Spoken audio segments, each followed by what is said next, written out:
ओम शांति।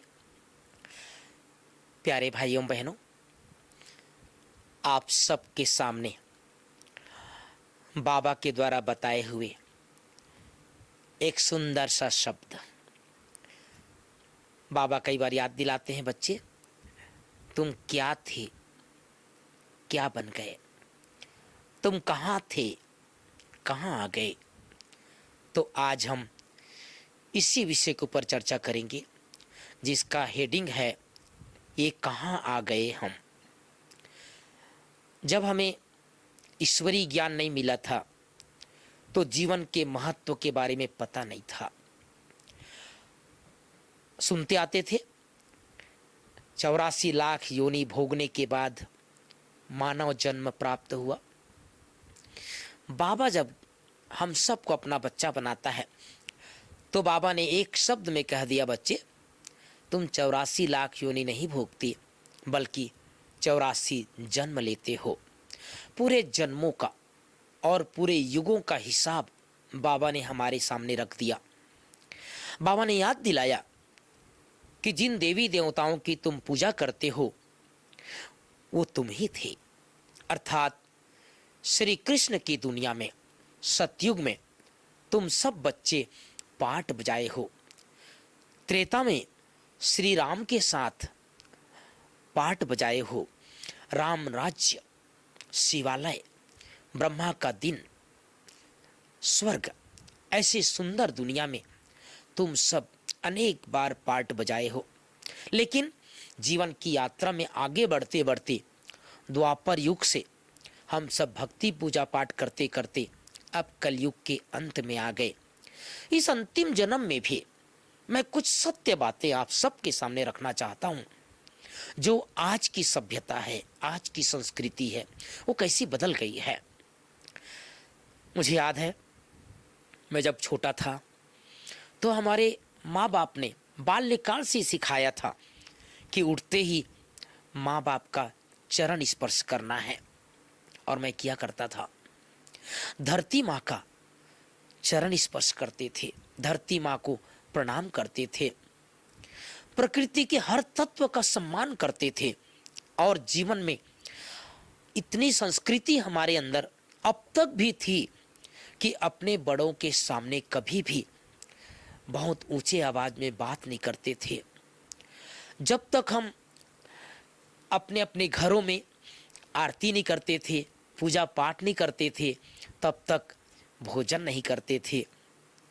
ये हम अपने इसी जन्म में बाल्यकाल से देखे हैं। लेकिन आजकल ये कहने में मुझे संकोच नहीं है।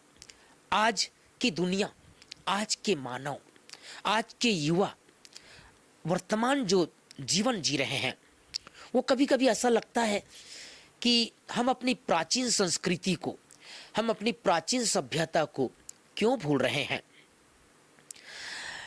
जैसे ये याद तो रहता है कि हम राम के वंशज हैं, हमारे राम श्री रामचंद्र जी, उनके साथ हमने पाठ बजाया, श्री कृष्ण की दुनिया में हम सब रहे।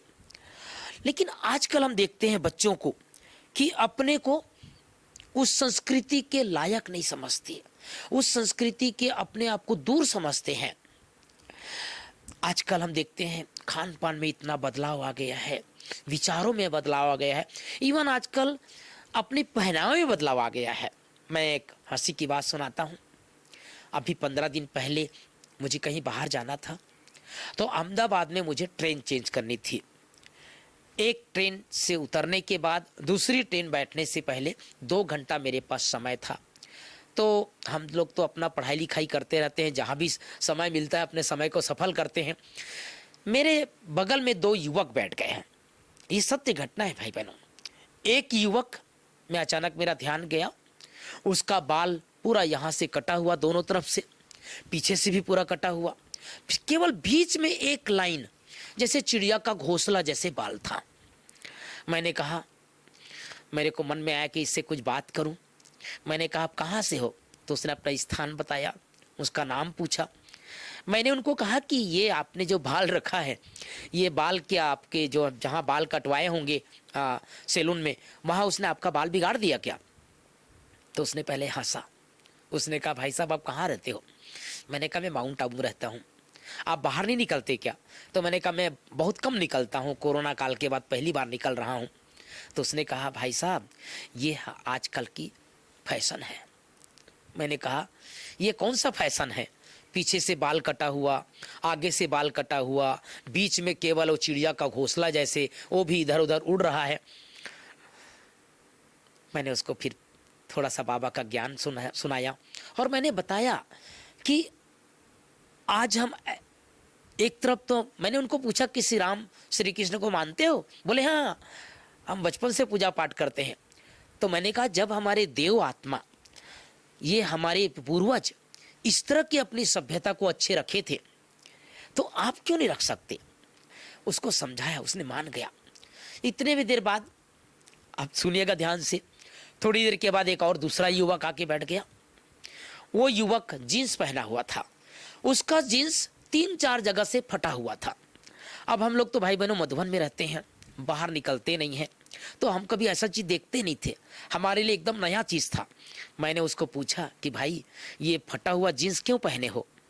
तो उसने कहा, पहले हंसा, उसने वही जो पहले वाला भाई ने कहा था, कहा भाई साहब आप कम निकलते हो क्या? बोले हाँ मैं कम निकलता हूँ। तो बोले आजकल का ये फैशन है, जितने जगह से जीन्स फटा रहता है उसको अच्छा माना जाता है, इसलिए मैंने आज ये विषय रखा है। भाई बहनों, ये कहाँ आ गए हम? पहले जमाने में, इसी जन्म में हमने देखा मर्यादित जीवन, सभ्यता पूर्वक जीवन, हमारा शरीर का किसी प्रकार का हमारा जो पहनावा था वो बहुत सभ्यता पूर्वक होता था। इसलिए आज हम सब कुछ भूलते जा रहे हैं। हमारी जो प्राचीन सभ्यता है उसका प्रभाव कम होकर के हम पाश्चात्य संस्कृति में आ रहे हैं। इसलिए कभी कभी आप देखेंगे बोलचाल में भी, मुझे याद है मैं तो कई बार देखता हूँ, बाहर जाता हूँ तो कई लोग अपने माँ बाप का पैर छूने का प्रयास करते हैं, लेकिन झुकते हैं, पैर में हाथ नहीं लगाते हैं और आधा करके ऐसे मस्तक तक भी हाथ नहीं ले जाते हैं। पहले हम सब दोनों हाथ अपने माँ के चरणों में, अपने पिताजी के चरणों में, अपने बड़े भाई के चरणों में, अपने चाचा के चरणों में दोनों हाथ रख करके मस्तक में लगाते थे। और आजकल क्या करते हैं आप सब जानते हैं। और आजकल एक चीज़ और, नई चीज़ मुझे देखने को मिलती है। कई बार जब एक दूसरे से बिछुड़ते हैं, एक दूसरे विदा लेते हैं, तो पहले हम हाथ जोड़ करके हैप्पी जर्नी करते थे, अपना ख्याल रखना बोलते थे। आजकल बोलते हैं बाय, बोलते हैं बाय, या बोलते हैं आपस में मिलते तो हाय। अब वो पहले चलो राम राम बोलते थे, जय कृष्ण बोलते थे, हम लोग तो अब ज्ञान में आने के बाद ओम शांति बोलते हैं, लेकिन ये हाय और बाय ये कहाँ से आ गया?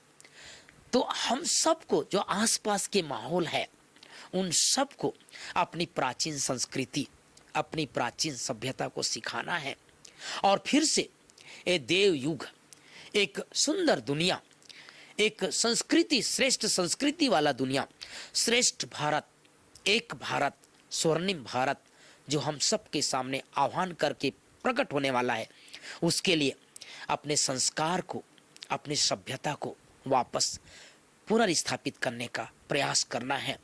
इसलिए हम सब जो बाबा के बच्चे, चाहे आपके घर में कोई परिवार में ज्ञान में न चलता हो, उसको भी हम सिखाएं कैसे चलना है, कैसे उठना है, कैसे बैठना है, कैसे खाना है, कैसे बात करना है, कैसे अपने बड़ों का सम्मान करना है, एक दूसरे का कैसे रिस्पेक्ट करना है।